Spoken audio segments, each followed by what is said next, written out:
Donc bonjour à tous, vous m'excuserez le fait que justement il n'y ait pas de vidéo accompagnée avec le son. Parce que étant pauvre, je n'ai pas de webcam pour vous montrer mon superbe visage, et je n'ai pas non plus de vidéo à vous donner, enfin je vois pas vraiment l'intérêt. Donc en fait, le but de cette vidéo, ce sera de faire une complémentarité en fait avec justement la vidéo faite par Mr. Moonlight. Ce sera son analyse de Mike Quackenbush vs Eddie Kingston. Justement en fait pour apporter un point de vue différent et puis justement apporter quelques précisions je pense et une sorte de débat peut-être par rapport à ce qu'il a dit. Sachant que je considère Mr. Moonlight comme certainement une des personnes les plus intéressantes à suivre au niveau des analyses. Parce que c'est quand même quelqu'un de globalement objectif, aussi avec beaucoup de culture, beaucoup... comment expliquer ça, beaucoup d'objectivité, je pense. C'est quelqu'un qui est capable d'apprécier beaucoup de styles. Peut-être justement moins apprécier les styles Spotfest. Au contraire, justement, d'autres membres sur le site FN Lutte.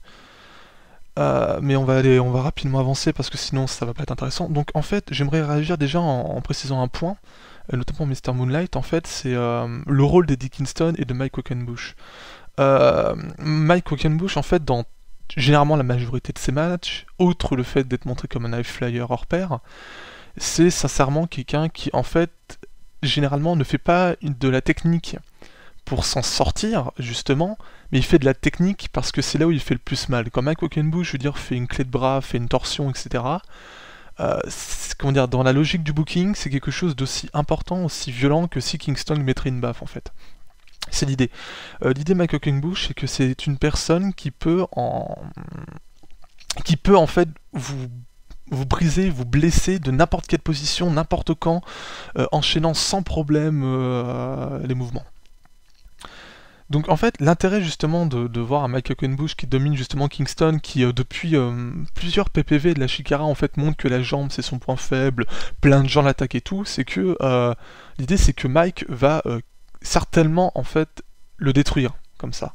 Parce que Mike Quackenbush est vraiment la meilleure personne qui peut utiliser la technique, donc qui peut péter une jambe, et c'est justement, ça rend justement un vecteur. Alors après justement, Mr. Moonlight donnait un point assez intéressant, c'est qu'il vous disait que justement Kingston n'était pas vendu comme assez violent. Alors c'est assez drôle en fait, parce que Kingston c'est quelqu'un qui joue clairement un rôle d'underdog, dans ces matchs, assez à la Cena, sincèrement. C'est un peu le Cena de la Chikara. Hein.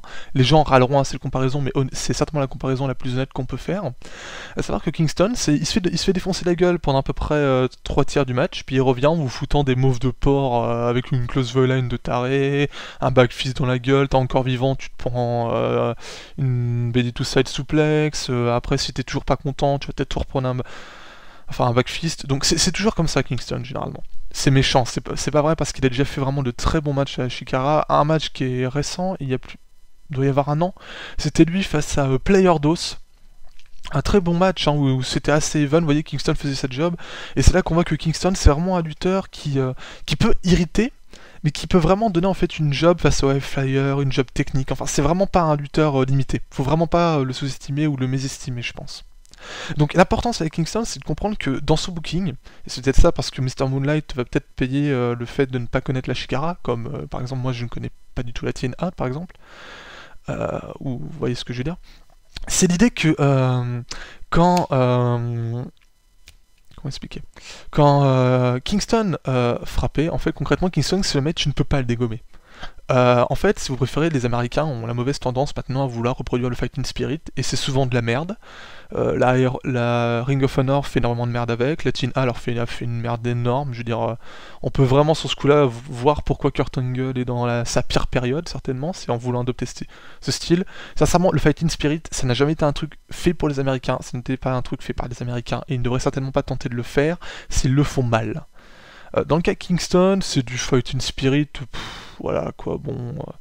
c'est plus du second souffle à la Cena, quoi. Enfin, c'est plus l'idée qu'en fait, Kingston, c'est l'idée que tu lui déchires la gueule en lui foutant un big boot, une close voline, tu lui fous ton move à flyer le plus port du monde, et c'est le gars qui se relève en faisant un peu du type, enfin, j'ai caricaturé, waouh, tu vois comment je suis trop tough et tout, je me relève, frappe-moi encore plus, j'aime ça, enfin.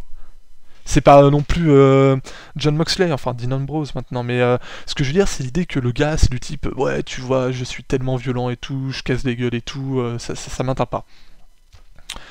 Ce qui est faux, parce qu'en fait, Kingston, le truc, c'est que généralement, il leur demande, et puis parfois, en fait, il se prend un putain de kick dans la gueule, il ferme sa gueule, quoi, ce que je veux dire.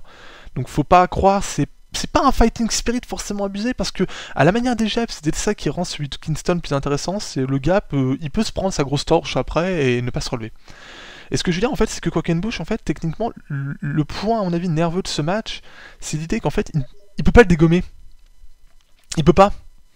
Il sait qu'en fait Kingston c'est quelqu'un d'extrêmement dur à dégommer, c'est pour ça qu'il attaque la jambe, parce qu'il peut pas le battre en striking. C'est impossible. Regardez, à chaque fois qu'il lui a foutu un palme, Kingston est revenu. C'était ça le point nerveux de ce match. Et pourtant, je vais certainement être plus critique que Mr. Moonlight sur ce match. Le point nerveux, c'est que justement, le second souffle de Kingston est mortel. Il le démonte, il le détruit si vous préférez. À chaque fois que Mike Quackenbush n'a pas pu faire sa domination technique et a voulu le frapper, ça a fait que dalle. Parce que Kingston est un meilleur branleur que lui. Et pourtant, Mike Quackenbush, enfin, son palme, si vous préférez, s'est montré comme un strike très puissant. Et c'est vraiment là l'idée de ce point du point de ce match, c'est l'idée qu'en fait Mike en fait ne peut qu'attaquer la jambe parce qu'en fait il y a que là où il sera efficient. C'est d'ailleurs pour ça en fait qu'il tient un rôle assez étonnant, parce que ce que Mr. Moonlight ne sait peut-être pas, c'est que Mike Quackenbush c'est le babyface absolu. C'est celui qui a créé la compagnie, il a jamais été elle dans la compagnie, il a toujours été gentil, c'est genre celui qui aide les jeunes en storyline, hein, et puis hors storyline à apprendre les moves et tout, enfin. Donc, et là, sur ce coup-là, tu vois Mike qui est le taunt, qui va violemment, enfin, il prend un rôle de L dans ce match. Et c'est l'idée, c'est qu'en fait, il doit être plus violent, plus vicieux, parce qu'en fait, sinon, il ne gagnera pas, il le sait. Le problème, par contre, l'autre point, comme a dit Mr. Moonlight, c'est que justement, on attend justement que Kingston se relève. Et ben en fait, ici, pour ceux qui connaissent un peu, c'est pas forcément ça. C'est plus de se dire, est-ce que Kingston va réussir à revenir justement de sa jambe, mais est-ce que Mike Quackenbush va réussir à capitaliser? Mais alors justement, on va en revenir, parce que donc là en fait j'explique justement, j'essaie de vous dire pour moi il y a un fil conducteur dans ce match. Mais comme a dit Mr. Moonlight, et je pense qu'il faudrait plus le développer, c'est le gros problème de ce match, et c'est sincèrement mais aberrant je trouve, c'est le match le plus important de la fédération, certainement avec depuis le cyber Tenico, oh, excusez-moi je connais vraiment pas le nom sur le coup, qui avait eu face à la BDK. Ici c'est l'idée que c'est un match pour leur première ceinture mondial, d'accord? Vous avez Eddie Kingston, un gros babyface face à Mike Quackenbush qui est la figure de la Chikara, et il te fout un match de moins de 20 minutes. Mais je crois, attendez, de tête, je sais même plus si le match faisait 15 minutes. Je m'en fous, d'accord, honnêtement, qu'il y ait eu une limite de temps qui ne pouvait pas. Quand tu fais un match de cette importance, tu peux pas te permettre, et j'ai bien, tu ne peux pas te permettre de foutre un match de 14 minutes. Vous auriez imaginé si The Rock Cena ça aurait duré 14 minutes? Ou que Cena CM Punk ça aurait été un blooper? Mais non, ça peut pas. Quand t'as une affiche comme ça, tu dois donner une job. Et c'est le problème de ce match. Ce match-là, c'est juste deux très bons lutteurs qui peuvent largement donner une putain de job, nous donner des trucs d'assez porcs et puis tant pis. Et ils nous donnent un truc à la fin assez banal, j'ai envie de dire. Après, comme a fait très bien marquer Mr. Moonlight, l'avantage c'est que dedans t'as un mec qui s'appelle Mike Quackenbush et c'est pas pour rien qu'on l'appelle le magicien du ring. C'est certainement le gars, quand tu lui donnes le nom de magicien, c'est pas un titre. C'est ce qu'il est, d'accord? Vous verrez jamais un lutteur faire une meilleure technique que Mike Quackenbush, techniquement. Je veux dire, il y a Regal qui la rend parfaite. Il y a Johnny Sen que Mike Quackenbush nous a permis de comprendre, découvrir, qui est formidable. Mais Mike Quackenbush est le meilleur technicien au monde. C'est pas mentir, c'est pas exagérer. Ne sortez pas déjà, ne sortez pas Prince de Ville et tout. Non. Honnêtement, il y a des moments où il faut savoir quand même poser des points sur des i.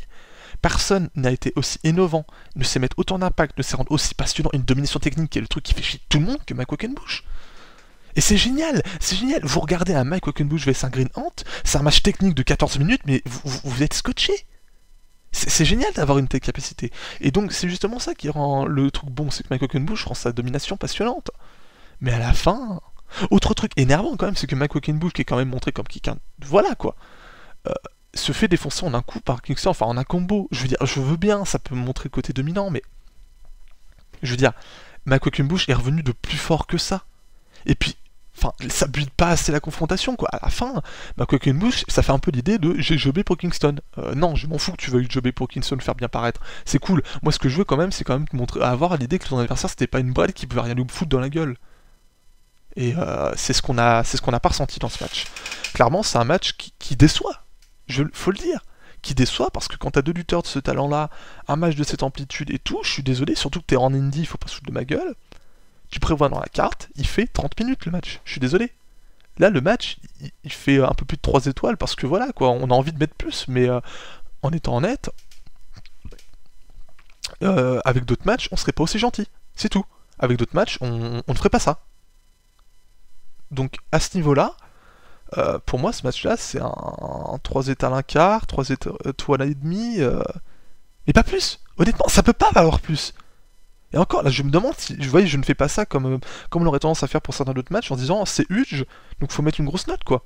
Non, non, faut arrêter. Je veux dire, j'ai vu des matchs de Superstar, je suis désolé, on n'oserait certainement jamais leur mettre des grosses notes et ça mériterait certainement des 3,5 et tout. Faut pas se foutre de ma gueule 2 minutes. Ce match-là, c'est une déception. C'est pas un mauvais match. Je veux dire, un mauvais match, pour moi, c'est Kurt Angle vs Jeff Hardy, qui, en plus d'être une déception, était avec des défauts exécrables. Mac Hockenbush, c'est juste que c'est un match qui n'a pas eu de peps, de génie, de fil conducteur plus poussé, qui n'a pas eu de vraie histoire, qui n'a pas eu de développement. C'est le match typique qui n'a pas eu assez de temps. Et ce qui me tue, c'est que vu que c'est eux qui bookent, ils pouvaient largement se donner assez de temps. D'accord. Donc voilà, donc je pense que c'est... donc voilà, je voulais vous dire tout ça en fait justement pour avoir justement les informations en plus de Mr. Moonlight. Personnellement j'étais très content que Mr. Moonlight explique un peu, parce qu'après moi-même ça me rapprend des choses, ça permet de bien quand même avoir une autre vision sur justement la domination d'un match typique technique. Mais justement je pense aussi que ça pourrait paraître quand même décevant de pas avoir droit quand même à un peu plus de bump et tout, enfin faut quand même pas hésiter à donner du glamour quoi. Je dis pas non plus que c'est WrestleMania, mais c'est quand même un match de gala ça, pour de l'indie. C'est comme si, enfin c'est comme David Richard vs... oh putain, j'ai oublié son nom. Eddie Edwards, je veux dire. Au bout d'un moment, quand même, c'est quand même un match qui est huge, les mecs se connaissent très bien, on peut se permettre de foutre un peu de gala, quoi, je veux dire, sur ce coup-là. C'est pas le genre de match, honnêtement, où je râlerais forcément des masses parce qu'ils ont foutu 3 finishers, chacun, quoi, je veux dire. Il y a des moments, faut être honnête, quoi. Je peux pas taper non plus sur Ring of Honor alors que j'accepte forcément ça avec d'autres matchs. Ce que je veux dire, quand même, c'est qu'il faut arrêter de déconner 2 minutes. Et que ce match-là, c'est certainement une grosse déception. C'est dommage parce que la Shigara est certainement une des fédérations qui, je pense, propose les matchs les plus équilibrés, quoi. Je veux dire, un gros niveau in-ring, un bon selling, des histoires, et puis parfois de l'humour. Enfin, c'est vraiment une fédération hybride parfaite. Et là, ils ont merdé, ils ont chié dans le coltard. Il y a, ouais, la Shigara a parfois des erreurs de booking, et c'est certainement la plus grosse. Donc bah voilà, c'est ce que je voulais justement vous permettre d'écouter. J'espère honnêtement que vous vous êtes pas trop fait chier pendant ces 12 minutes de parlotte. J'espère aussi que ça intéressera Mr. Moonlight. Pour les points que j'ai rajoutés, j'aimerais pouvoir en dire plus, mais vu qu'une podcast, bref, un truc de plus de 15 minutes, ça fait chier tout le monde, soyons honnêtes. Et surtout que j'ai pas vidéo, donc ça vous intéresse pas. Je vais arrêter ici, j'espère sincèrement qu'on aura l'occasion de reparler, ou j'essaierai de, peut-être si ça plaît, de refaire un peu de chronique de lutte. Peut-être que c'est moins pire que mes pavés sur FN Lutte. À vous les studios.